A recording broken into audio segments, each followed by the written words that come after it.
AF39 Hindi. Lionel ने जेराज के बारे में और कुछ नहीं सोचा।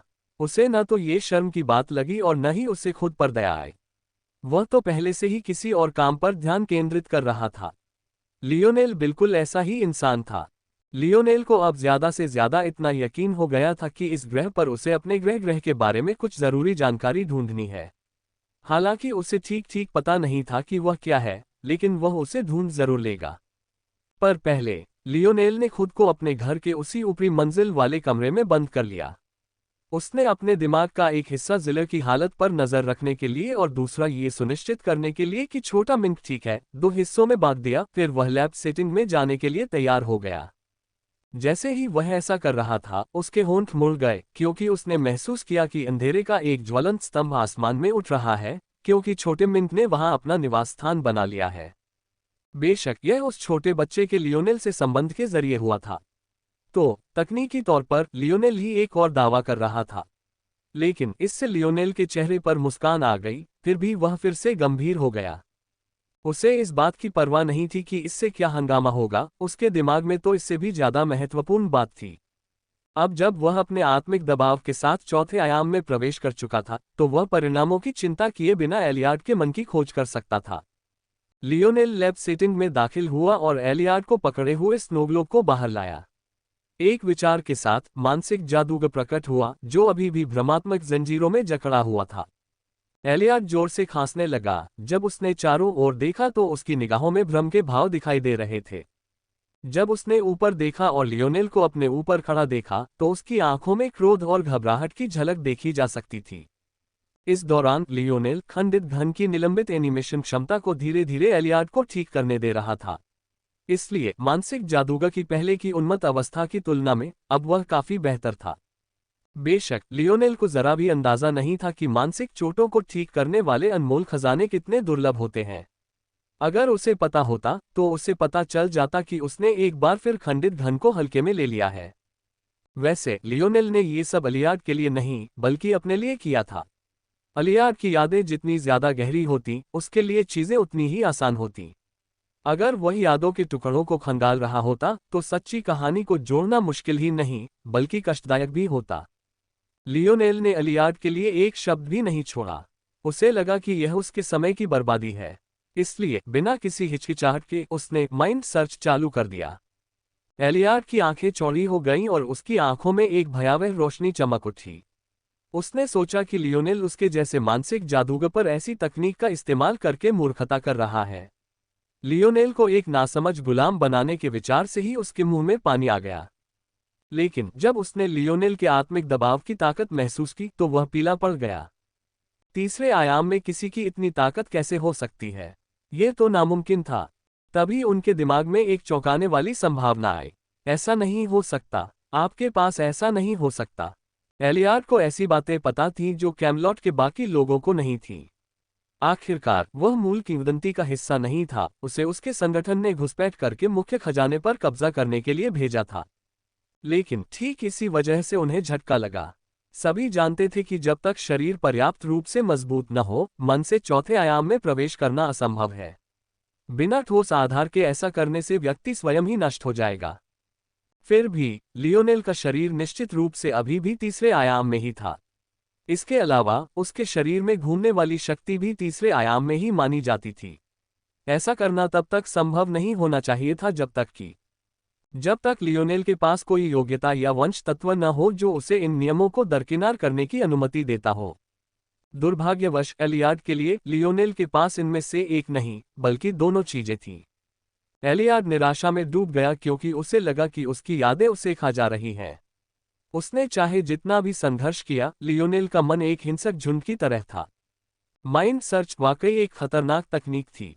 इसका ज्यादा सटीक शीर्षक निश्चित रूप से माइंड स्वेलो होगा।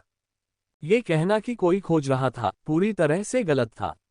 सच तो ये था कि लियोनेल जो कर रहा था, वह उन सभी यादों को ग्रहण कर रहा था जो उसके लिए उपयोगी थी, और उन सभी को त्याग रहा था जो उपयोगी नहीं थी।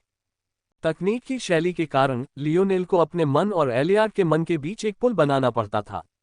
इसका मतलब था कि जब उसे कोई याद बेकार लगती, तो वह एलियाड के पास रहने के बजाय पुल के साथ ही गायब हो जाती और एलियाड के पास कुछ भी नहीं बचता। अगर दोनों के दिमाग एक जैसे होते तो ये पुल रस्साकशी का कारण बन जाता। लेकिन लियोनेल का दिमाग एलियाड से इतना ज्यादा मजबूत था कि यह बच्चों का खेल था। एलियाड की असहायता जल्द ही सुस्ती में बदल गई, फिर उसकी जगह पूर्ण शून्यता ने ले ली। जब वह गिर पड़ा, उसके मुंह के किनारे से लार टपक रही थी। लियोनेल ने उस दिमागी तौर पर मृत व्यक्ति की तरफ एक नजर भी नहीं डाली। उसने अपनी आंखें बंद कर लीं और जो कुछ भी उसने अभी अभी सीखा था उसे व्यवस्थित और छानने लगा। पहली बात जो उसे समझ में आई वही ये थी कि एलियाड ज्यादा कुछ नहीं जानता था। हालांकि इतना तो होना ही था, उसे टोटेम पोल पर काफी नीचे होना चाहिए था। फिर भी एक ऐसे संगठन के लिए जो लियोनेल से अपने अपराधों के सारे सबूत सौंपने की उम्मीद करता था, उन्होंने ज्यादा सावधानी भी नहीं बरती। आखिरकार लियोनेल को उस संगठन का नाम पता चला जिसके साथ वह काम कर रहा था।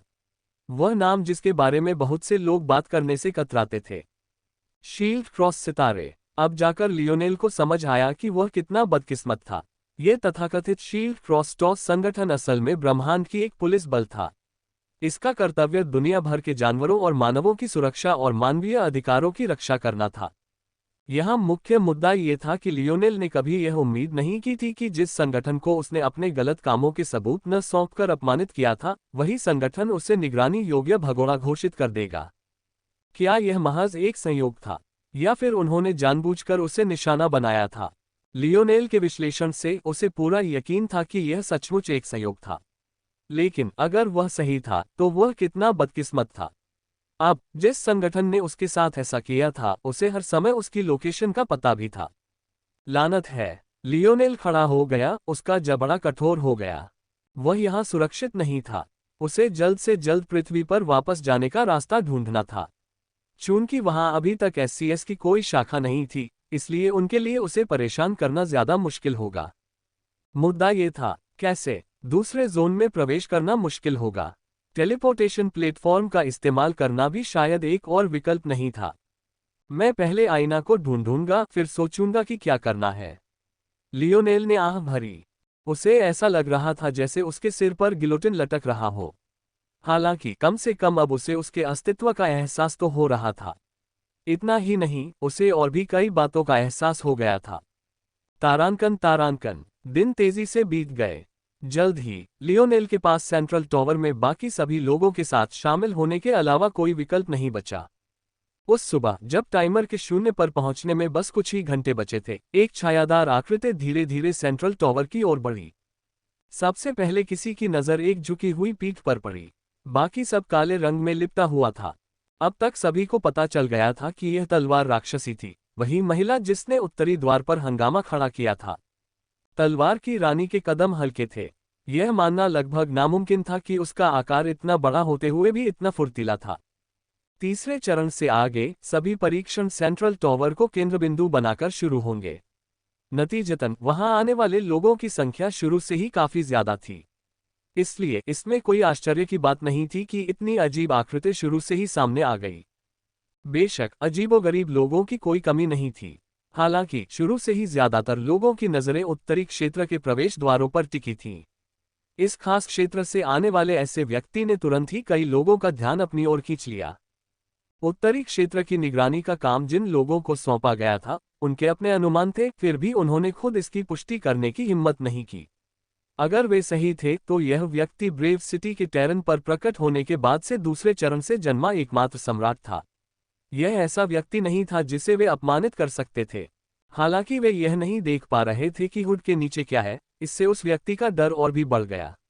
वे अपने से कहीं ज्यादा किसी और चीज में उलझना नहीं चाहते थे और किसी बेतुके कारण अपनी जान गंवाना नहीं चाहते थे। इसी तरह तलवार राक्षसी के प्रकट होने के बाद कई लोग पीछे हट गए तथा अपने अनुमानों के साथ अपने वरिष्ठों के पास भाग गए। तलवार राक्षसी आगे बढ़ती रही, मानो कुछ भी नहीं बदला हो। सेंट्रल टावर कई मंजिलों में से एक था और ब्रेव सिटी की एकमात्र संरचना थी जो ऊंचाई में दीवारों को टक्कर दे सकती थी।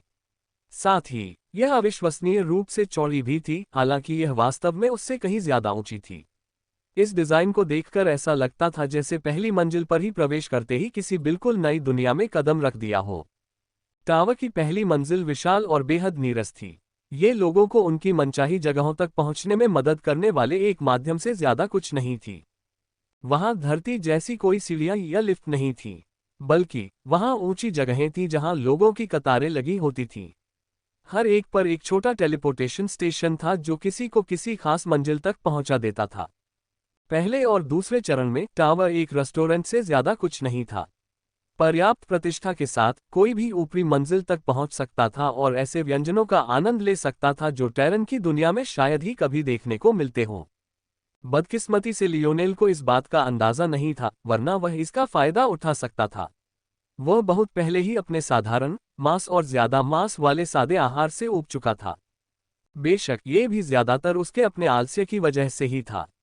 उसने छत्ते के अंदर बने भूमिगत बगीचे से कई स्वादिष्ट फल और सब्जियां प्राप्त की थीं, लेकिन उसने उन्हें ठीक से पालने के बजाय बर्फ के गोले में ही रखा। आखिरकार वह एक फोर्स क्राफ्टर था, माली नहीं। हालांकि इस समय कोई भी व्यक्ति ऊंची मंजिलों पर नहीं जा रहा था। अगर कोई जाना भी चाहे तो टेलीपोर्टेशन पैड काम नहीं कर रहे थे। जो लोग तीसरे चरण के नजदीक आते ही होने वाले बदलावों से वाकिफ थे, उन्हें कोई हैरानी नहीं हुई। ये तो बस टावर का अपने असली मकसद के लिए खुद को तैयार करना था। अरे क्या आप उत्तरी क्षेत्र के सम्राट हैं?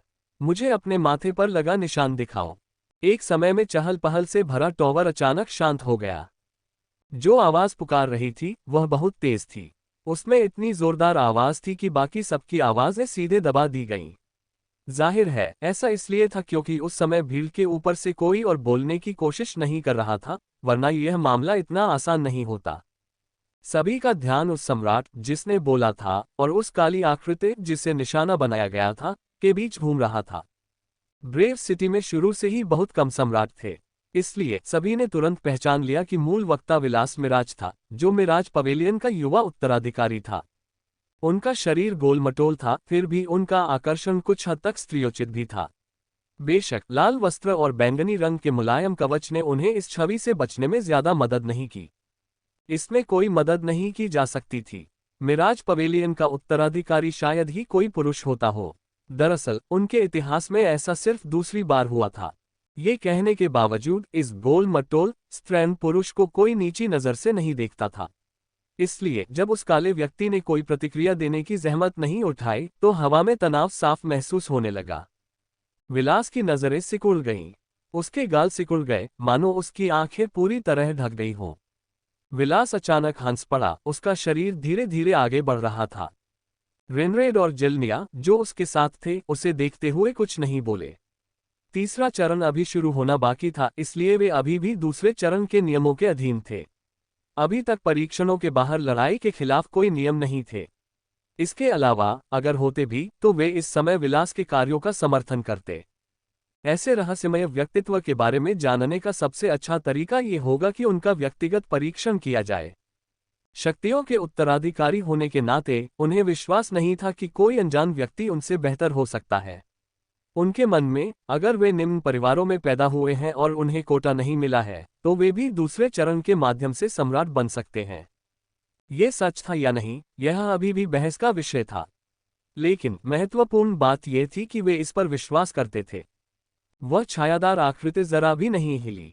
विलास के मंडराते खतरे से उसकी विशालकाय आकृति बेपरवाह लग रही थी, जबकि युवा वारिस के कदमों की आहट जमीन पर गूंज रही थी।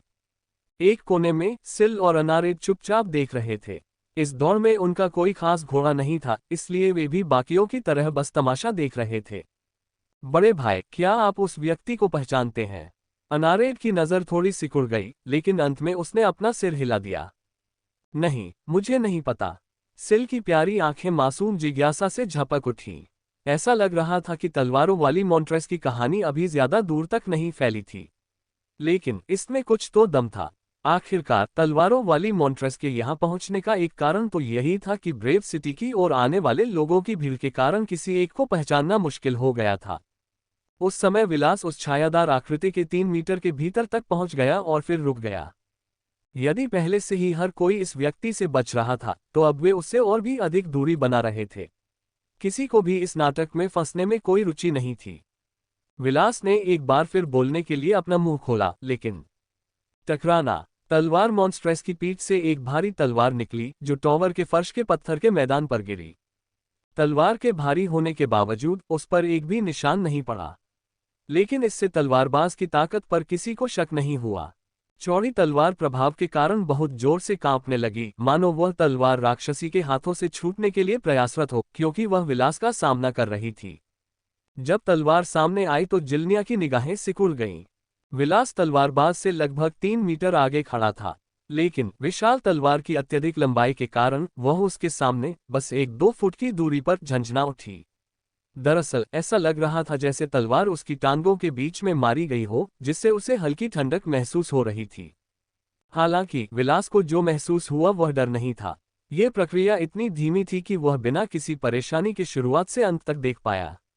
उसके स्तर के योद्धा के लिए ये सब देखना कोई समस्या नहीं थी। समस्या ये थी कि उसके दिल में अभी भी एक हल्की सी घबराहट थी। यह एक चेतावनी थी। विलास का इरादा तो पूरी तरह से पलटवार करने का था। उनके लिए न सिर्फ इस शख्सियत की हद जानना जरूरी था, बल्कि यह उसकी प्रतिष्ठा का भी सवाल था।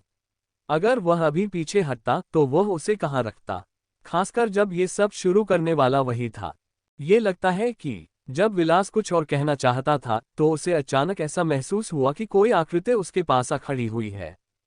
इस आकृति और उनके सामने खड़ी विशालकाय काले वस्त्रधारी आकृति के बीच का अंतर बहुत ही आश्चर्यजनक था। जिल्निया कई लोगों की नजरों में एक देवी थी। उसकी पतली मुलायम कमर, लहराते काले बाल और बेदाग रंगत थी जो किसी उस्ताद के हाथों से गढ़ी हुई लगती थी।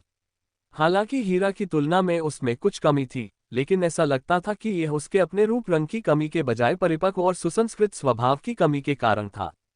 ये सब अकेले ही कई दिलों को जीतने के लिए काफी होता, लेकिन जिस तरह से उसके सफेद वस्त्र उसके उभारों पर लटके थे उसने दिल को मोह लिया।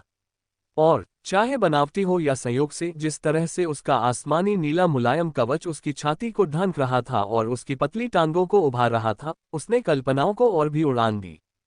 जैसे ही वह प्रकट हुई, ज्यादातर लोग विलास और उसकी योजना के बारे में भूल गए। उनके लिए एक सुंदरी से बेहतर मनोरंजन और कुछ नहीं था, भले ही वह बस वहां खड़ी रहे और कुछ न करे। अपने ही एक कोने में अपने ब्लैक सिटी के सदस्यों के साथ फिर से मिलकर जयराज मंत्रमुग्ध हो गया। वह बड़ी मुश्किल से खुद को सीटी बजाने से रोक पाया। अगर वह किसी कमजोर औरत को छेड़ता तो ठीक था, लेकिन अगर वह जिल्निया जैसी किसी को छेड़ता, खैर, हम बस इतना ही कहेंगे कि उसे निकट भविष्य में नपुंसक बनाए जाने की कोई कल्पना नहीं थी। आप क्या कर रहे हो? जिल्निया ने विलास को लगभग नजरअंदाज कर दिया, लेकिन एक सुंदरी पर गुस्सा करना मुश्किल था, इसलिए विलास ने बस अपना सिर हिलाया और उसे अपनी मर्जी करने दिया। वह तलवार, जिल्निया ने ठंडे स्वर में कहा, जमीन पर गूंजती तलवार की नोक से उस परछाई की ओर देखते हुए। मुझे अपने अधीनस्थ शहरों से खबरें मिली थी कि कई नरसंहार हुए हैं। अपराधी एक झुकी हुई पीठ वाली, काले वस्त्र पहने और बड़ी तलवार लिए एक महिला थी। वह तुम थी। सभी लोग स्तब्ध होकर मौन हो गए। सबसे पहले उन्हें औरत शब्द सुनकर आश्चर्य हुआ। उनके सामने खड़ी उस विशालकाय आकृति को औरतों से जोड़ना मुश्किल था, लेकिन जब ये बात उनके दिमाग में आई तो उन्होंने नरसंहार शब्द को पहचान लिया। क्या आप उन्हें ये बताना चाहते हैं कि किसी ने वर्ल्ड्स एंड फॉल्स इलाके में कत्लेआम मचाया था और उसके तुरंत बाद ब्रेव सिटी आने की हिम्मत भी की? वे ये तय नहीं कर पा रहे थे कि यह व्यक्ति बहादुर है या मूर्ख। इस समय ये भी मायने नहीं रखता था कि जिल्निया की बातें सच थी या नहीं। जब ऐसे मामलों की बात आती थी तो जिसके पास सबसे ज्यादा ताकत होती थी वही सही होता था। और अब ऐसा लग रहा था कि इस तलवारबाज ने न सिर्फ विलास को अपनी उपेक्षा से नाराज कर दिया था, बल्कि उसने अपने पीछे की शक्ति को कमजोर करके जिल्निया को भी क्रोधित कर दिया था। इससे कोई फर्क नहीं पड़ता कि दूसरे लोग इसे कैसे देखते हैं, इस लबादे वाले व्यक्ति के लिए इसका अंत अविश्वसनीय रूप से बुरा होगा। फिर भी युवा उत्तराधिकारिणी के तीखे सवालों के बावजूद तलवार राक्षस ने कोई जवाब नहीं दिया। उसकी तलवार की गूंज मीनार की पहली मंजिल तक गूंज रही थी, मानो उसका जवाब हो। ऐसा लग रहा था जैसे ये कह रहा हो, यदि आप असंतुष्ट हैं तो आ जाए। अल्पविराम। उसी क्षण लियोनेल अपना सिर हिलाते हुए डाक बोर्ड के सामने खड़ा था। उसने अपना सिर दूर से आती हुई संख्याओं की ओर घुमाया और फिर से आह भरी। 0:0, 8:39। अपनी लोकेशन को देखते हुए उसे सेंट्रल टावर पहुंचने में ज्यादा समय नहीं लगेगा, लेकिन फिर भी उसे इतनी नजदीकी से पहुंचने में असहजता महसूस हो रही थी। उसे यकीन नहीं था कि देर से आने पर कोई सजा होगी या नहीं, लेकिन अपनी मौजूदा स्थिति को देखते हुए उसने इसे आजमाने की हिम्मत नहीं की। उसे लगा कि अगर टाइमर है तो उसके होने का कोई ना कोई कारण जरूर होगा। अब ये सच था या नहीं, एक बार फिर वह अनिश्चित था। लेकिन पछताने से बेहतर है कि सावधानी बरती जाए। उसे थोड़ा अफसोस हो रहा था कि उसने लिटिल मिंट को अकेले अंदर आने दिया। बदकिस्मती से लियोनेल भूल गया था कि जब उसने पहली बार लिटिल मिंट को विकसित होते देखा था तो वह कई दिनों के लिए गहरी नींद में सो गया था। शायद यही फिर से हो रहा था। छोड़ो भी, यहां से टावर तक पूरी रफ्तार से पहुंचने में मुझे 2 मिनट 21 सेकंड लगेंगे। फिर मैं घड़ी में 0:0 बजे बचे होने तक इंतजार करूंगा। लियोनेल को लगा कि उस छोटे मिंट को उस निवास में कोई दिक्कत नहीं होगी। उसकी जानकारी के अनुसार डाक निवास का दावा करने लायक कोई और नहीं था, और अगर कोई होता भी तो वे सभी तीसरे चरण में भाग ले रहे होते। तो सब कुछ ठीक होना चाहिए। लियोनेल ने जैसे ही यह फैसला लिया, अचानक घर से एक काला धब्बा निकला और सीधे उसके सीने में जा लगा। यह सिलसिला इतना तेज था कि लियोनेल की बेसुधगी के कारण उसे पता ही नहीं चला कि क्या हुआ, जब तक बहुत देर हो चुकी थी। उफ! लियोनेल को खांसी आए और उसे महसूस हुआ कि उसकी पसलियां उसके हृदय और फेफड़ों से टकरा रही हैं। थोड़ी देर बाद वह अपनी बाहों में फर के बंडल को देखकर हंसा। क्या तुम मुझे मारने की कोशिश कर रहे थे या कुछ और? लियोनेल ने हंसते हुए कहा। येप। लियोनेल के होंठ फड़क उठे। ये हाँ, जैसा क्यों लग रहा है? छोटे मिंट ने लियोनेल की बातों को अनसुना कर दिया और उसकी गर्दन के चारों ओर उसके पसंदीदा स्थान पर रेंगने लगा। ठीक है, तुम जीत गए। ठीक है, चलो चलते हैं। जिल्निया की आंखें सिकुड़ गईं। तुम अपने आप को जरूरत से ज्यादा आंकते हो। इसके बाद जो हुआ वो इतना अचानक हुआ कि किसी ने सोचा भी नहीं था। ये कल्पना करना मुश्किल था कि जिस सुंदरता ने उन सभी में देखभाल और सुरक्षा की भावना जगाई थी, वह अचानक बिना किसी चेतावनी के आगे बढ़कर हमला कर देगी। एक पल में जिल्निया फूलदान में सजे एक नाजुक फूल की तरह थी। अगले ही पल वह एक झपट्टा मारती हुई चीते की तरह थी, जिसके पतले पैर अविश्वसनीय शक्ति और ताकत से फूट रहे थे। तलवार दानवनी ने मानवीय रूप से यथासंभव शीघ्रता से प्रतिक्रिया दी तथा अपनी तलवार को ढाल की तरह अपने शरीर पर उठा लिया। जिल्निया की हथेली एक विशैले सर्प की तरह आगे बढ़ी और विशाल तलवार की रीढ़ से टकरा गई। टकराना, तलवारबाज का शरीर ऐंठ गया। सिर्फ एक हथेली पर चोट लगी थी, पर ऐसा लगा जैसे उसे लगातार 3 बार मारा गया हो। एक तीव्र हवा का झोंका उसकी तलवार के किनारे से टकराया, जिससे वह जमीन पर फिसल गई। ऐसा लग रहा था कि जिल्निया रुकने को तैयार नहीं थी। उसकी खूबसूरत आंखें उदासीन बनी रहीं और वह फिर से आगे बढ़ी। उसकी हरकतें पानी के तेज बहाव का भ्रम पैदा करती थीं। इसमें एक निर्विवाद बल था, लेकिन साथ ही एक तरलता और लचीलापन भी छिपा था जो एक स्त्री के उभारों को उभार देता था। टकराना, दूसरी हथेली नीचे आए। ये पिछली से कई गुना ज्यादा शक्तिशाली थी।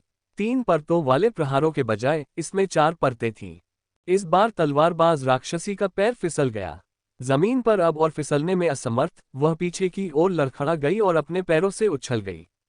जिल्निया का हमला लगातार जारी था। युद्ध का कोई भी अनुभवी जानता था कि जो भी पहल करेगा, वही बढ़त हासिल करेगा। अगर कोई इस बढ़त को बनाए रखने में कामयाब रहा तो जीत बस समय की बात होगी। हालांकि जल्द ही यह साफ हो गया कि जिल्निया को जीत का दावा करने के लिए किसी पहल की जरूरत नहीं थी। चाहे वह गति हो, ताकत हो या क्षमता हो, वह इस छद्म व्यक्तित्व से एक भी स्तर आगे नहीं निकल पाए। ये देखकर देखने वाले हैरान रह गए। उन्होंने सोचा था कि 2 वारिसों को अपमानित करने की हिम्मत दिखाने वाली इस लबादाधारी महिला में जरूर कोई बड़ा हुनर होगा। फिर भी ऐसा लग रहा था कि इस महिला के बहादुर या मूर्ख होने की तुलना करने पर ज्यादा संभावना यही थी कि वह मूर्ख ही थी। विलास को लगा जैसे उसका गुस्सा गायब हो गया।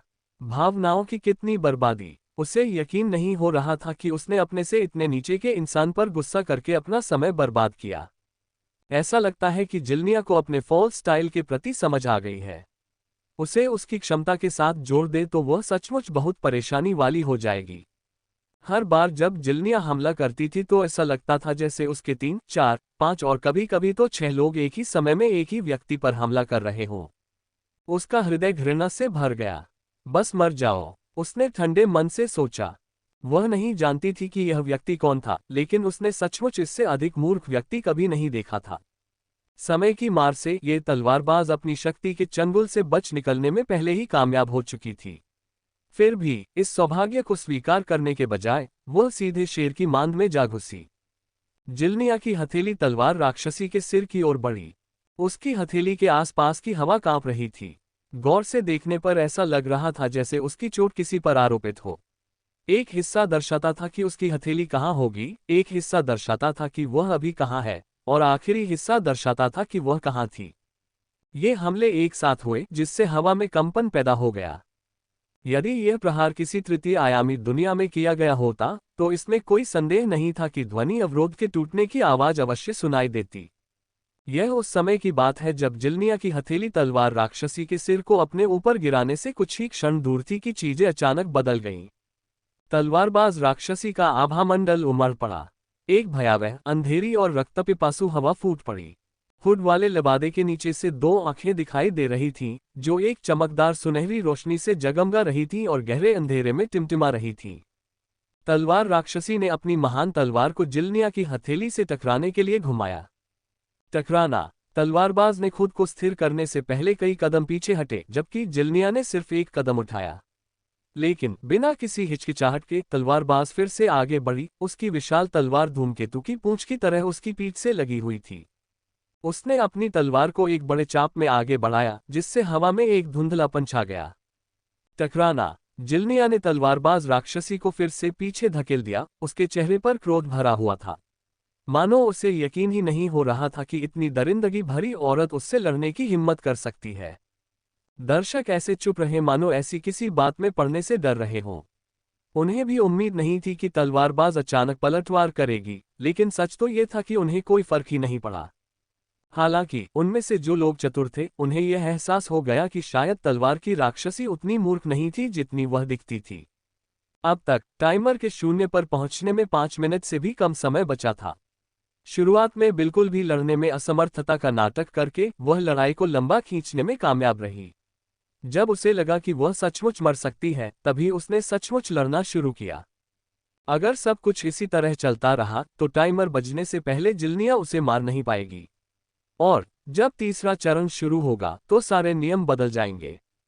ज्यादातर बुद्धिमान लोग इस बात को समझते थे, लेकिन युद्ध की तपिश में, खासकर जब आप जिल्निया की तरह गुस्से में हो, शांति से चीजों का विश्लेषण करना मुश्किल था।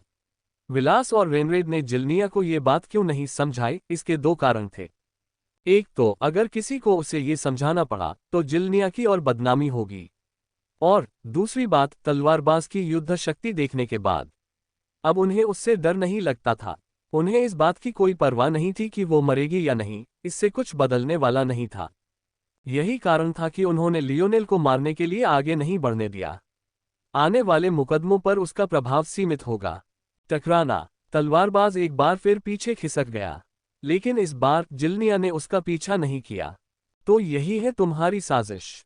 खूबसूरत उत्तराधिकारिणी ने टिक टिक करते समय की ओर देखा। उसके नाजुक चेहरे पर साफ दिख रहा गुस्सा साफ दिखाई दे रहा था। दुर्भाग्य से तुमने अब भी मुझे कम आंका है। उस समय कई लोगों ने अपने कान छुए। उन्हें विश्वास नहीं हुआ कि वे क्या सुन रहे हैं। पानी के बहने की यह आवाज कहां से आ रही थी? जिल्निया ने शांत भाव से अपनी हथेलियां हिलाईं। उसकी निगाहें ठंडी थीं। जैसे शस्त्र बल होते थे, वैसे ही विभिन्न शारीरिक युद्ध कलाओं के लिए भी बल होते थे। मुट्ठी बल, हथेली बल, विभिन्न लात और पैर बल, ये सभी मौजूद थे। हालांकि शस्त्र बलों की तरह इन शारीरिक युद्ध कलाओं में भी ताकत में मामूली वृद्धि के अलावा कुछ खास खासियत नहीं थी। जब लियोनेल ने अपनी भाला शक्ति को समझा तो वह भाला क्षेत्र में देखी गई भाला चेतनाओं का परिणाम थी। वह इस भाला शक्ति को लगातार विकसित करने, उसे परिष्कृत और परिपूर्ण बनाने में सक्षम था। इस तथ्य के बावजूद कि लियोनेल की भाला सेना अभी भी एक खाली खोल मात्र थी, ये पहले की तुलना में अब भी कहीं अधिक शक्तिशाली थी। इसी प्रकार शारीरिक शक्तियों को भी समय के साथ परिष्कृत किया जाना आवश्यक था। केवल इसी प्रकार वे अपनी वास्तविक शक्ति प्रकट कर सकती थीं। तथाकथित फॉल्स स्टाइल विश्व की अंतिम फॉल्स शक्ति का एक मार्शल आर्ट अनुशासन था। इसमें एक स्थिर, अविराम प्रवाह पर जोर दिया जाता था। हर हमला अगले हमले में बदल जाता था। इस शैली में पहल हासिल करने के बाद उसे खोना असंभव था। अगर जिल्निया ने अभी एक कदम पीछे हटने का फैसला न किया होता तो तलवारबाज अभी भी पीछे हट जाती। यदि लियोनेल यहाँ होते तो उन्हें पता चलता कि यह तथाकथित शैली वास्तव में वही अनुशासन है जिसे वह पत्थर के स्मारकों के माध्यम से सीख रहे थे। फॉल्स स्टाइल के लिए समझ के उच्च स्तर पर पहुंचने पर ही कोई बहते पानी की आवाज सुन सकता था। ये स्पष्ट था कि जिल्निया ने न केवल अपनी शक्ति की मूल शिक्षाओं को समझना शुरू कर दिया था, बल्कि वह उनमें महारत हासिल करने की राह पर भी थी। जिल्निया अच्छी तरह जानती थी कि यह शैली उसके लिए कितनी उपयुक्त है। उसकी क्षमता आश्चर्यजनक रूप से एक असाधारण रूप से दुर्लभ समय संबंधी क्षमता थी जो उसे अपने हमलों को परतों में करने की अनुमति देती थी। इससे एक ही हमला कई हमलों जैसा लगता था, जिससे उसकी आक्रामक क्षमता अद्भुत हो जाती थी। दुर्भाग्य से समय संबंधी क्षमताओं में उसकी योग्यता इतनी निचले पायदान पर थी कि वह समय निवास पाने का सपना भी नहीं देख सकती थी। पहली बार जब वह ब्रेव सिटी आई तो उसने मूर्खतापूर्वक खुद को जरूरत से ज्यादा आंक लिया और इस कोशिश में लगभग अपनी जान गंवा बैठी। दरअसल वह अभी भी अपनी उम्र के 10 साल से ज्यादा के नुकसान से जूझ रही थी। हालांकि इसका मतलब यह नहीं था कि उसकी क्षमता कमजोर थी। दरअसल फॉल स्टाइल के साथ मिलकर वह रेनरेड और विलास में सबसे मजबूत थी। ये जानते हुए जब उसने अपनी शक्ति के शत्रु को अपने सामने देखा तो उसके हृदय में एक भयंकर क्रोध उमड़ पड़ा।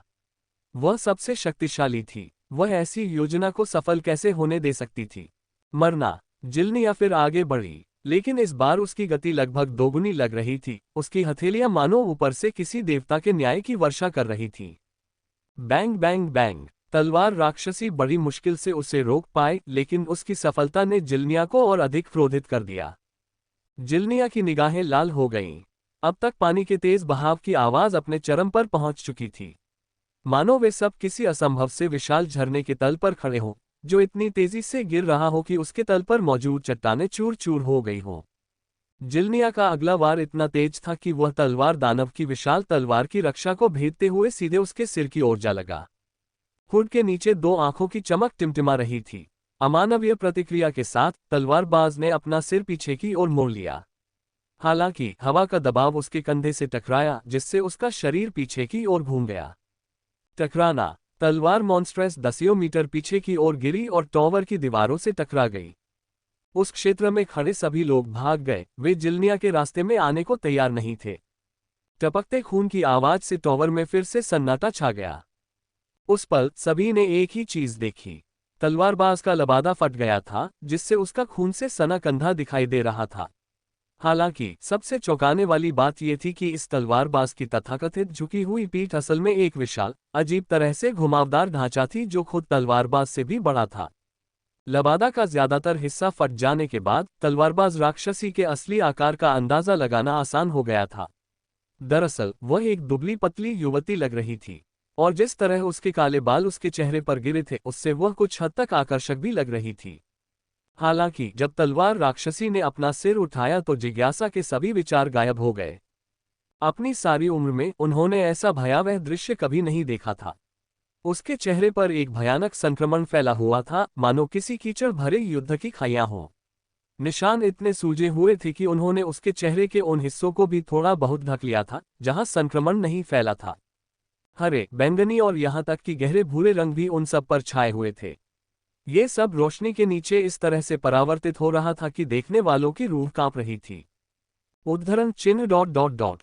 ये तुम हो? जिल्निया की निगाहें चमक उठी। तलवारबाज ने अपनी तलवार को बैसाखी की तरह इस्तेमाल किया और खुद को ऊपर धकेला। वहां मौजूद सभी लोगों की निगाहों के सामने उसके कंधे का घाव तेजी से भर गया। पलक झपकते ही उसकी त्वचा पर अभी भी बह रहे खून के अलावा ऐसा लग रहा था मानो उसे कभी चोट लगी ही नहीं थी। जिल्निया की पुतलियां सिकुड़ गईं। उसे यह क्षमता याद थी, लेकिन ये पहले से भी ज्यादा शक्तिशाली थी। दुर्भाग्य से इससे कोई फर्क नहीं पड़ेगा। एक मरा हुआ इंसान ठीक नहीं हो सकता। तलवारबाज राक्षसी उदासीन भाव से आगे बढ़ी। उसने जो लबादा पहना था उसका चेहरा छिपाने की उसकी इच्छा से कोई लेना देना नहीं था। अगर बात इसी की होती तो वह नकाब पहन लेती, बल्कि लबादा उसकी पीठ पर बने घुमावदार बक्से को छिपाने का एक आसान तरीका था। यही तो वह छिपाना चाहती थी, लेकिन चूंकि बात पहले ही खुल चुकी थी इसलिए अब कोई खास फर्क नहीं पड़ता था। चूंकि वह पहले ही ब्रेव सिटी पहुंच चुकी थी और तीसरा चरण शुरू होने वाला था, इसलिए इसे छिपाए रखना अब कोई मायने नहीं रखता था। जिल्निया की निगाहों में ठंडी रोशनी चमक उठी, लेकिन उसी वक्त एक व्यक्ति अचानक टावर की पहली मंजिल पर दौड़ता हुआ आया। इतने शांत माहौल में, खासकर जब सब पहले ही पहुंच चुके थे, ऐसे आगमन ने कई लोगों का ध्यान खींचा। यहाँ तक कि जिल्निया भी एक नज़र डाले बिना नहीं रह सकी। एक सुंदर और तीखे चेहरे वाला युवक अंदर आया, उसके चेहरे पर एक बड़ी सी मुस्कान थी जब उसने देखा कि समय अभी भी शून्य पर नहीं पहुंचा है। युवक बहुत अच्छे मूड में लग रहा था, लेकिन अपनी तेज इंद्रियों से उसे एहसास हुआ कि माहौल में कुछ गड़बड़ है। आसपास का नज़ारा देखते ही उसकी नज़र दो युवतियों पर पड़ी। युवक की आंखें चौड़ी हो गईं। ऐना, युवक के चेहरे के भाव अचानक बदल गए। वह जो भी शब्द कहने वाला था वे सब बंद हो गए, उसका दिमाग खाली हो गया। जो लोग भविष्य में इस दिन के बारे में विस्तार से बात करेंगे वे इसे उस दिन के रूप में याद रखेंगे जब उन्होंने अपने जीवन में सबसे अधिक भय महसूस किया था।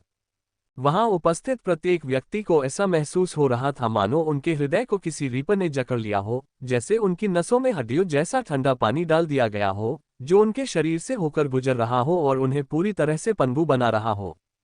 अपने नियंत्रण से बाहर, जिल्निया का शरीर सबसे तेज गति से पीछे की ओर उछला। उसका दिल इतनी जोर से धड़क रहा था कि ऐसा लग रहा था कि वह किसी भी क्षण उसकी छाती से बाहर आ जाएगा। वह युवक पलक झपकते ही तलवारबाज के सामने प्रकट हो गया। बहुत कम लोग ही देख पाए कि वह कैसे हिल रहा था, और जो देख पाए उन्हें भी लगा जैसे वह सिर्फ एक सुनहरी रोशनी की लकीर बन गया हो। वह तलवार राक्षसी के सामने खड़ा था, उसकी आंखें चमक रही थीं। उसी क्षण कई लोग जमीन पर गिर पड़े, उनकी आंखें काली हो गईं। दबाव इतना दमघोंटू था कि कई लोग जो किसी तरह होश में थे घुटनों के बल गिर पड़े, उनकी आंखों से डर के आंसू बहने लगे। ये तुम्हारे साथ किसने किया? मैं उन सबको मार डालूंगा। टावर की पहली मंजिल पर खून के समंदर की तरह एक स्पष्ट आभा उमड़ पड़ी। युवक की आवाज इतनी तेज थी कि उसके गुस्से के नीचे हवा कांप उठी और कांप उठी। पहली बार तलवार राक्षसी की निगाह में एक लहर थी। लियोनेल को पहले कभी इतना गुस्सा नहीं आया था। उसने सोचा भी नहीं था कि उसने आईना को कैसे पहचाना। लियोनेल को बहुत पहले से पता था कि जिस चेहरे को उसने पहचाना था वह आईना का अपना नहीं था। उसने एक बार भी उससे ये पूछने की जरा भी नहीं सोची कि ऐसा क्यों था। उसके लिए ये बात कोई मायने ही नहीं रखती थी। लेकिन सच्चाई जानने के बाद उसका खून खौल उठा और उबल पड़ा। उसे इस बात की परवाह नहीं थी कि आईना कैसी दिखती है। यहाँ तक कि जब उसने उसे कई और लड़कियों के बजाय चुना था और उसे उसके चेहरे के ढंग के होने के बारे में पता नहीं था, तब भी वह कभी इतनी खूबसूरत नहीं थी। उसने बस अपनी अंतरात्मा की आवाज सुनी और उसे स्वीकार कर लिया। लेकिन अब ये जानकर कि किसी ने उसके साथ ऐसा कुछ किया है, लियोनेल की आंतरिक प्रतिक्रिया उससे भी अधिक हिंसक थी। जब उसे पता चला था कि किसी ने उसके साथ कुछ काट लिया था जब वह एक बच्चा था। जहां तक आईना की बात है, उसने लियोनेल से यहां मिलने की उम्मीद नहीं की थी। लियोनेल ने अपना नाम फैलाने में जो भी मेहनत की थी, उसके बावजूद भागते समय उसने बाहरी दुनिया से लगभग नाता तोड़ लिया था। उसके पास बातचीत करने और सबसे गर्म अफवाहों के बारे में जानने का समय ही कहाँ था। हालांकि ये ठीक इसलिए था क्योंकि वह अचानक से चौंक गई थी, इसलिए उसकी नजरें इतनी जोर से हिल गईं। लियोनेल की प्रतिक्रिया ने उसे अंदर तक हिला दिया। इस दुनिया में आने के बाद उसने बाकी सब कुछ भूल जाने की उम्मीद की थी। दरअसल उसने अपना चेहरा ढकने का फैसला इसलिए किया था क्योंकि वह बीती हुई बातों को बीती बातों में ही छोड़ देना चाहती थी। उसका ये दागदार चेहरा लियोनेल के पहचाने हुए चेहरे जैसा बिल्कुल नहीं लग रहा था। अगर ये निशान अचानक गायब भी हो जाएं, तो भी वह बिल्कुल अलग इंसान लगेगी। उसने सोचा था कि अगर वह लियोनेल से टकरा भी गई तो भी वह उसे पहचान नहीं पाएगा। लेकिन उसने कभी सोचा भी नहीं था कि न सिर्फ वह उसे पहचान लेगा बल्कि इतनी जल्दी पहचान लेगा। ये लगभग अवास्तविक था, मानो यह उसे हिला देने के लिए पर्याप्त नहीं था। उसने उसकी निगाहों में जितनी भी प्रतिक्रियाओं की अपेक्षा की थी, उनमें से उसे कोई भी नहीं दिखी। न कोई घृणा थी, न कोई झिझक, न जरा भी दया थी। बस गुस्सा था। लियोनेल का चेहरा लाल हो गया। उसका ध्यान आईना के चेहरे पर इतना था कि उसे एहसास ही नहीं हुआ कि वह युद्ध में थी। जब उसने उसके कंधे की ओर देखा और उसके ठीक हो चुके घाव से टपकता खून देखा जो अभी सूखा भी नहीं था, तो उसकी निगाहें कठोर हो गईं। लियोनेल का सिर जिल्निया की ओर मुड़ा, उसकी पुतलियां जंगली बैंगनी लाल रोशनी से झिलमिला रही थीं। ये तुमने किया। स्पष्टतः इस बार लियोनेल आईना के निशानों की बात नहीं कर रहा था। तुम्हें ये हिम्मत किसने दी? जिल्निया कांप उठी। उसे समझ नहीं आ रहा था कि उसे इतना डर क्यों लग रहा है। क्या ये वही थर्ड डायमेंशनल बदमाश नहीं था जिसे उन्होंने गंभीरता से नहीं लिया था? ये सारा दबाव कहाँ से आ रहा था? ऐसा लग रहा था जैसे कोई हाथ उसके गले को जकड़ रहा हो, उसकी सांसें रोक रहा हो। लियोनेल की हथेली पलट गई और एक घना काला धनुष दिखाई दिया। तेज हवाएं चलने लगीं। एक तेज बर्फीले तूफान की तरल कल्पना ने हवा को हिलाकर रख दिया। लियोनेल और आयना को अपने आगोश में ले लिया, चाहे जानबूझकर या क्योंकि आयना एकमात्र ऐसी थी जिसे लियोनेल से कभी कोई दबाव महसूस नहीं हुआ। वह चुपचाप खड़ी रही, उसकी निगाहें अभी भी भावनाओं के घने आवरण से झिलमिला रही थीं।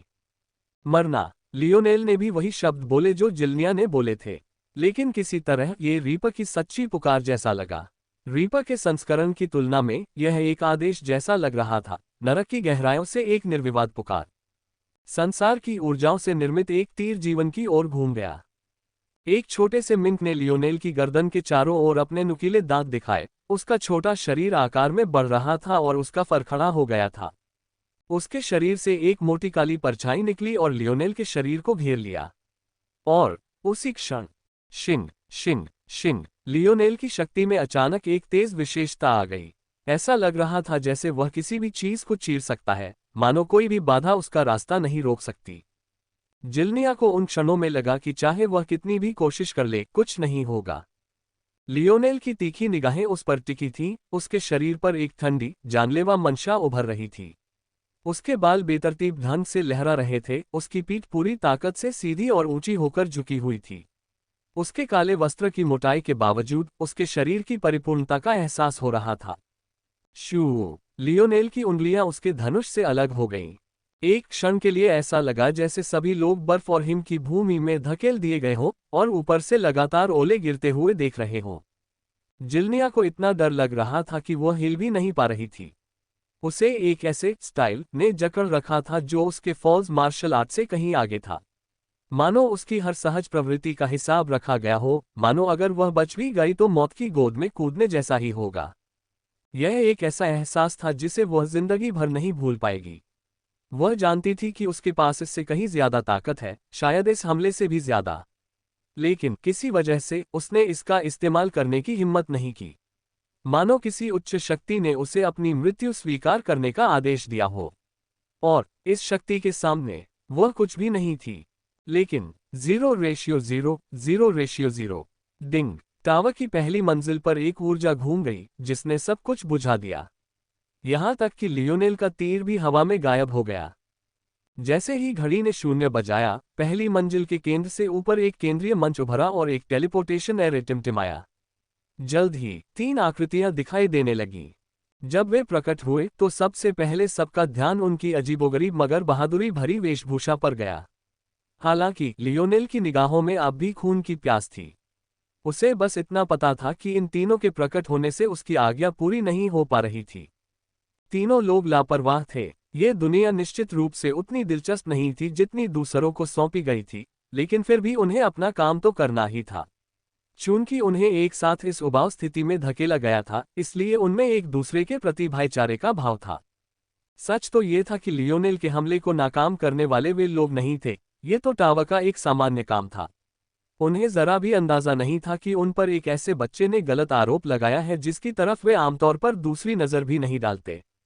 लेकिन जब वे प्रकट हुए तो उन्होंने महसूस किया कि एक क्रूर, अथक आभा ने उन्हें जकड़ लिया है। अपनी ताकत के बावजूद वे भौहें चढ़ाने और उसके स्रोत की ओर देखने से खुद को नहीं रोक सके।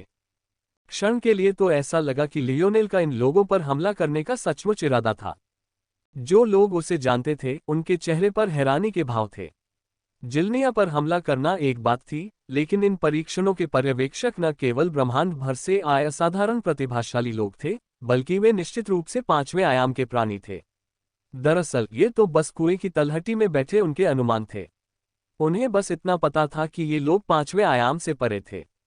हालांकि लियोनेल की मुद्रा और इस तथ्य को देखते हुए कि उसका क्रोध जरा भी कम नहीं हुआ था, ऐसा प्रतीत होता था कि वह वास्तव में हमला करने का इरादा रखता था।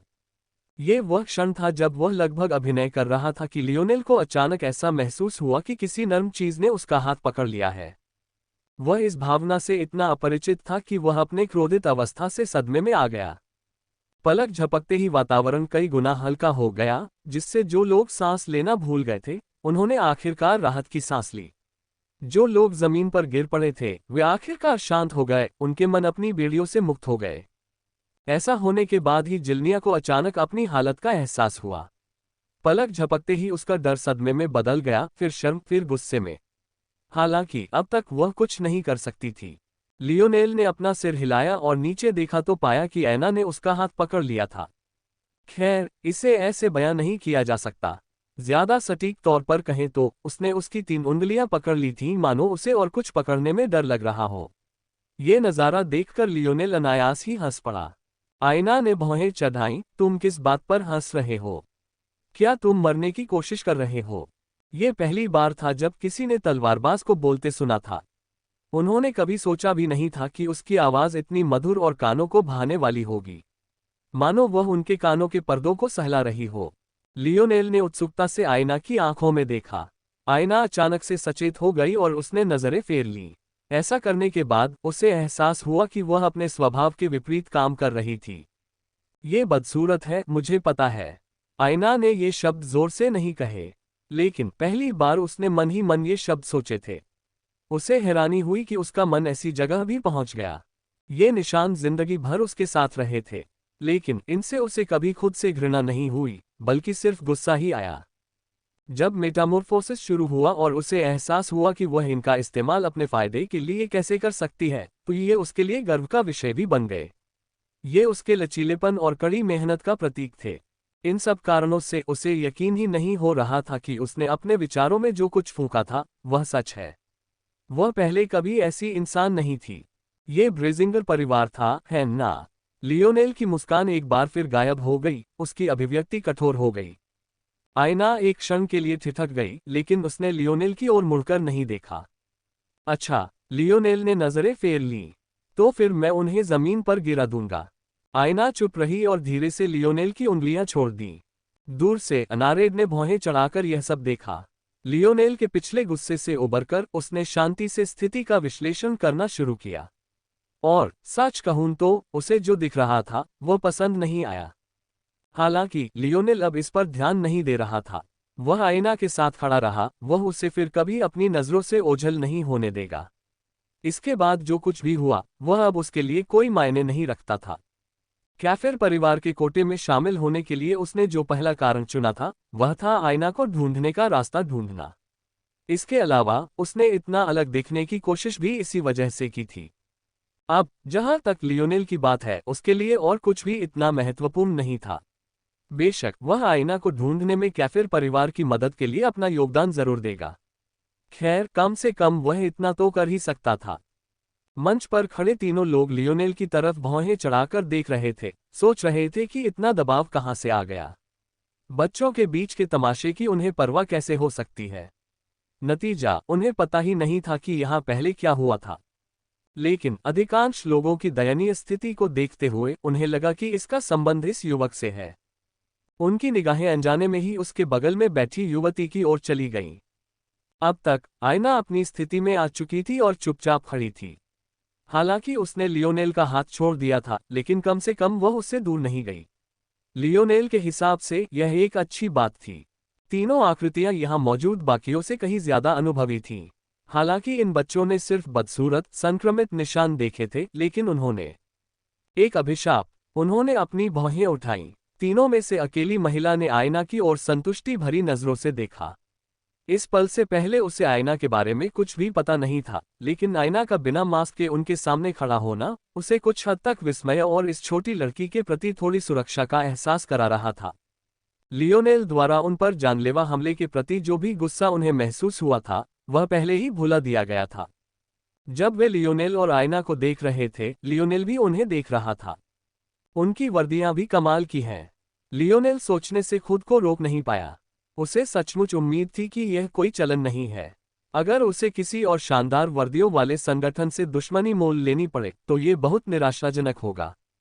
पहले तो ऐसा लगा कि तीनों, चाहे पुरुष हो या महिला, स्कर्ट पहने हुए हैं। लेकिन गौर से देखने पर लियोनेल को एहसास हुआ कि ऐसा नहीं था। लियोनेल को जब सच्चाई का पता चला तो सबसे पहले उसने सोचा, अलादीन की पैंट। लियोनेल मुस्कुराया, उसे वे कार्टून याद आ गए जिनसे उसके पिता ने उसे बचपन में परिचित कराया था। इन तीनों की वर्दी अलादीन की तरह ही हरेम पैंट्स पहने हुए थी।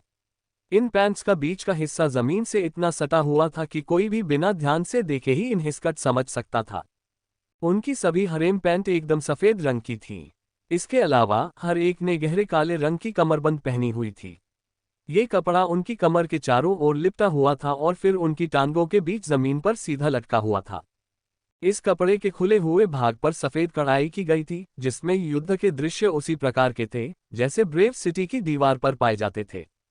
पुरुषों के सीने नंगे थे, जिससे उनके सुडौल और तराशे हुए धड़ दिखाई दे रहे थे, जबकि महिला ने अपनी भरी हुई छाती पर एक सफेद कपड़ा लपेटा हुआ था। हालांकि लिंग की परवाह किए बिना उन सभी ने चमकीले गले के वस्त्र पहने हुए थे, जो प्राचीन काल के फराव की याद दिलाते थे। ये बड़ा गले का वस्त्र चांदी का एक ठोस टुकड़ा था, जो उनके कंधों और कॉलरबोन के चारों ओर भारी रूप से लटक रहा था। उनमें से हर एक से एक शक्तिशाली आभा निकलती थी। लियोनेल के प्रभाव के बिना भी वे आसानी से ध्यान का केंद्र बन जाते थे। नहीं, उन्होंने इसकी मांग की थी। देखकर कि लियोनेल उनकी नजरों से बिल्कुल भी परेशान नहीं लग रहा था, बल्कि उन्हें परख रहा था, तीनों ने एक दूसरे की तरफ देखा। शायद ये दुनिया उतनी उबाऊ नहीं होगी जितनी उन्होंने पहले सोची थी। ठीक है, महिला आगे बढ़ी और आगे बढ़ी। उसकी आवाज ने ही सबका ध्यान अपनी ओर खींच लिया, जिससे वे लगभग सब कुछ भूल ही गईं। आप में से ज्यादातर लोग पहले भी इसमें शामिल हो चुके हैं और इस प्रक्रिया से वाकिफ हैं। जिन्होंने अभी तक पंजीकरण नहीं कराया है, वे आगे आएं। पंजीकरण प्रक्रिया वही रहेगी। अगले चरण पर आगे बढ़ने से पहले आयु, आत्मीयता और रैंक सब कुछ दर्ज कर लिया जाएगा। बीच वाले चबूतरे पर एक छोटी सी रोशनी चमकी। जब वह बुझी तो महिला के सामने एक वेदी दिखाई दी, जिसके भीतर एक छोटा सा गड्ढा बना हुआ था। किसी ने भी तीनों के धैर्य की परीक्षा लेने की हिम्मत नहीं की। इसलिए जो पहले भाग ले चुके थे वे कुछ कदम पीछे हट गए और नए प्रतिभागियों के लिए जगह बना दी। इन नए प्रतिभागियों में जाहिर है लियोनेल और आयना भी थे, लेकिन कुछ और भी थे जिन्हें आसानी से पहचाना जा सकता था। वहां यंग मिस स्वान, सिल, जेराच और यहां तक कि जिला भी थे। चारों लियोनेल की तरफ घूरते रहे, लेकिन लियोनेल के आने के बाद मानो उनके ध्यान देने लायक कुछ भी नहीं बचा था। दरअसल वो ज्यादा मुस्कुरा रहा था, अपने चारों ओर एक गर्मजोशी का पर्दा छोड़ रहा था। यकीन करना मुश्किल था कि यह वही युवक था जिससे अभी अभी डर पैदा करने वाली आभा निकली थी। सिल और किरा लियोनेल और आयना के बीच देखते रहे। जिलार की आंखों में एक उलझन भरी नजर थी। उसे अब भी यकीन नहीं हो रहा था कि लियोनेल ही उसे बचा पाया था। आखिरकार जेराक ने पहली बार के बाद दोबारा देखने की हिम्मत नहीं की। उसका सीना अब भी अपराधबोध से भारी था। सच तो ये था कि लियोनेल बहुत पहले ही जेराच को भूल चुका था, लेकिन शायद यही बात जेराच को इतनी असहज महसूस करा रही थी। ऐसा नहीं था कि दोनों अच्छे दोस्त थे, लेकिन जेराच को अब भी लग रहा था कि वह कुछ खो रहा है। लेकिन लियोनेल के प्रति उसकी वफादारी उसके अपने परिवार के प्रति वफादारी से अधिक कैसे हो सकती है? हालांकि यह बात तार्किक लग रही थी, लेकिन जेराच को असली वजह पता थी कि वह दोषी क्यों महसूस कर रहा था। दरअसल उसकी हरकतें अपनी ही कही बात से मुकरने के बराबर थीं। चूंकि उसने कहा था कि अब उसकी जिंदगी लियोनेल की है, तो कहानी यहीं खत्म हो जानी चाहिए थी। वह अब भी अपनी बात पर अड़ा हुआ था। इसका मतलब यही था कि उसने अपनी बात को उतनी गंभीरता से नहीं लिया जितना वह दावा करता था। जेराच ब्लैक, 31 वर्ष का, औसत दर्जे का ग्रेड 4 पवन तत्वीय आत्मीयता। जेराच ने अपनी हथेली वेदी के खांचे से हटा ली। महिला ने हल्के से सिर हिलाया। जेराच हिचकिचाया। क्या कुछ बात है? महिला ने थोड़ा अधीर होकर पूछा। जेराच शर्म से मुस्कुराया। आमतौर पर उसकी यह मुस्कुराहट 5 में से 4 बार महिलाओं पर काम कर जाती थी, लेकिन महिला उसे घूरती रही, जिससे उसने अपनी मुस्कुराहट उतनी ही तेजी से वापस खींच ली जितनी तेजी से उसने उसे बनाया था। हल्की खांसी के साथ जेराच ने अपना गला साफ किया। ग्रेड 4 आत्मीयता का क्या अर्थ है? महिला वास्तव में जवाब नहीं देना चाहती थी, लेकिन दुर्भाग्य से यह उसके काम का हिस्सा था। आत्मीयता आपके आयामी चरण की तुलना में आपके कौशल की एक प्रकार की शक्ति के साथ तुलना है।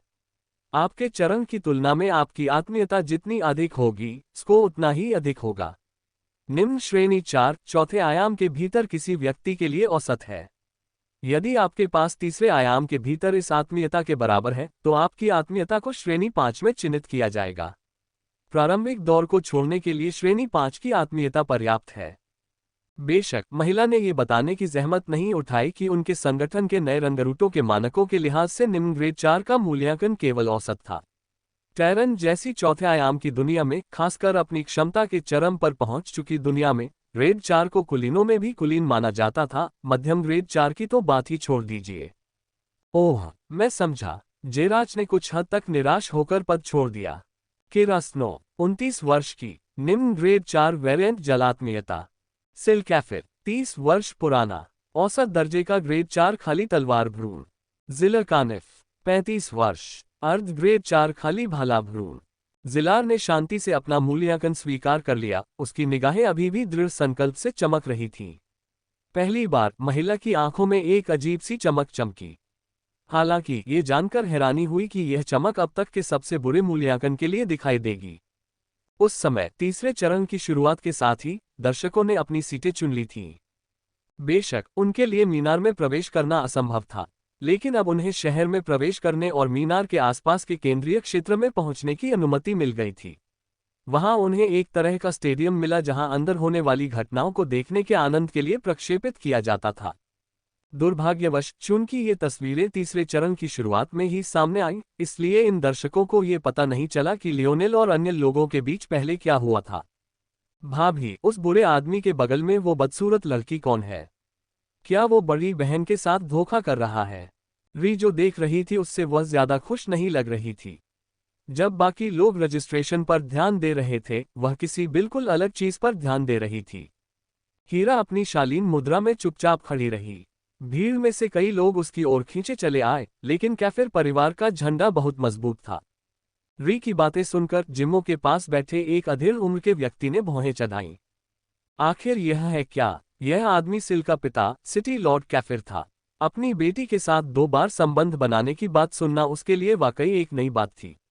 उसकी बेटी कब से डेटिंग कर रही थी और उसे इस बारे में कुछ पता क्यों नहीं था?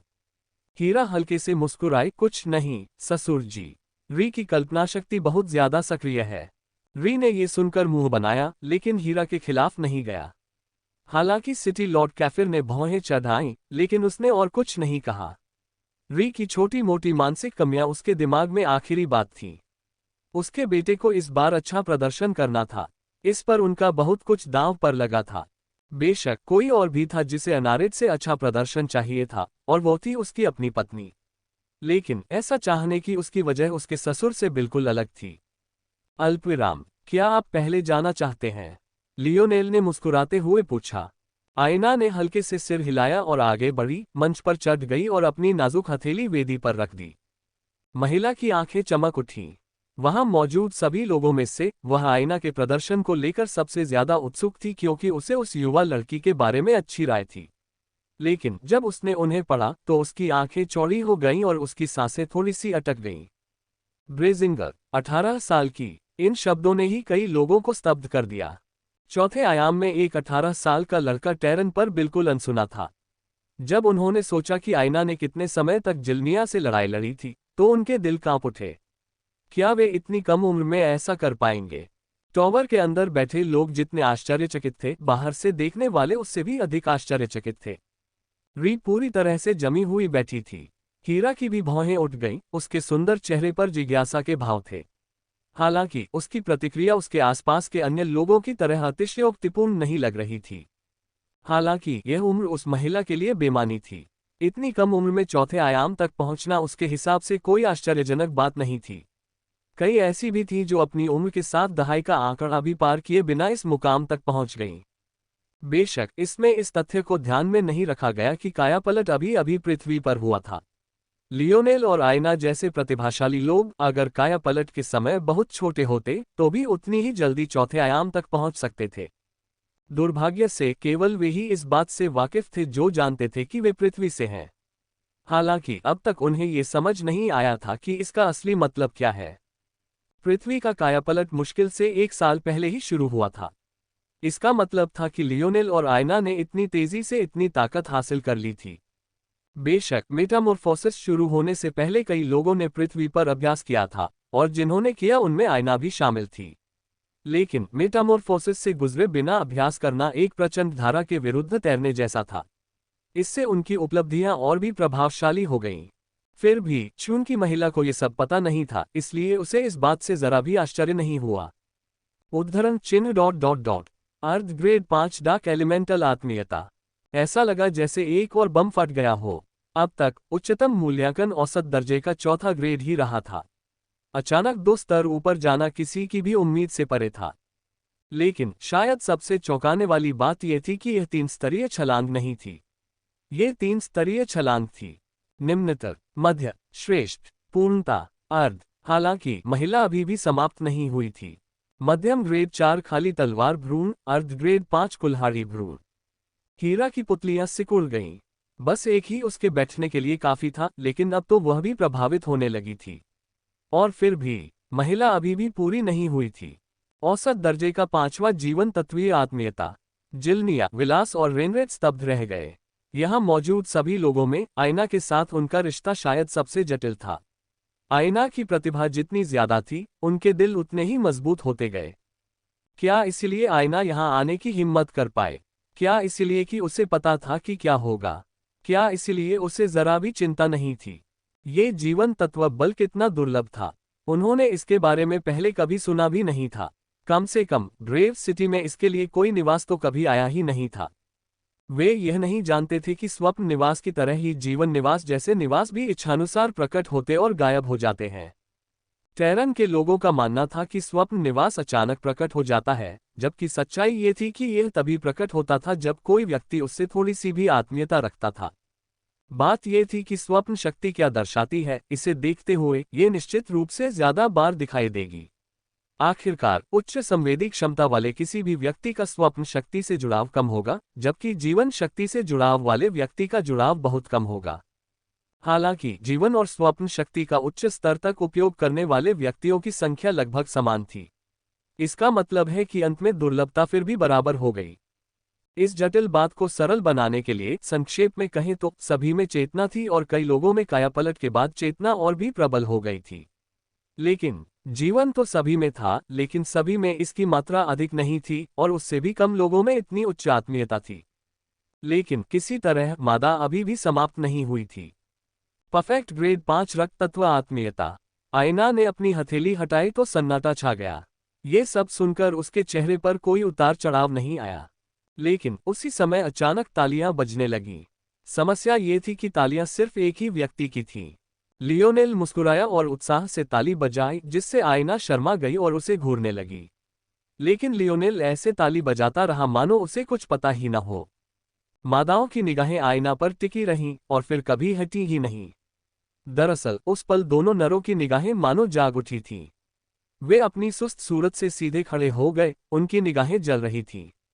सिर्फ आयना के नंबरों ने ही उन्हें इतना चौंकाया नहीं था, बल्कि उन नंबरों और उस पर लगे श्राप ने उन्हें इतना चौंका दिया था।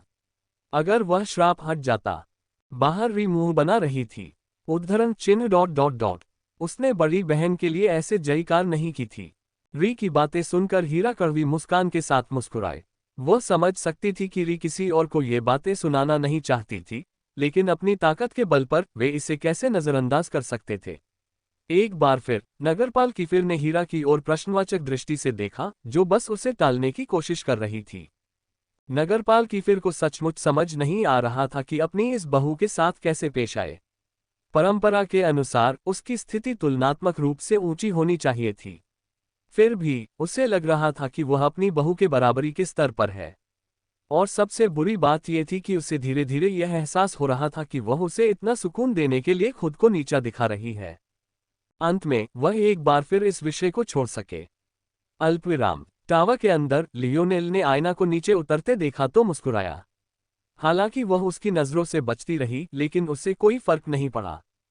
हालांकि अन्य लोगों को यह विश्वास करना कठिन लगा कि तलवार की राक्षसी शर्मिंदा होने में भी सक्षम थी। लियोनेल आगे बढ़ा और ऊंचे मंच पर कूद पड़ा।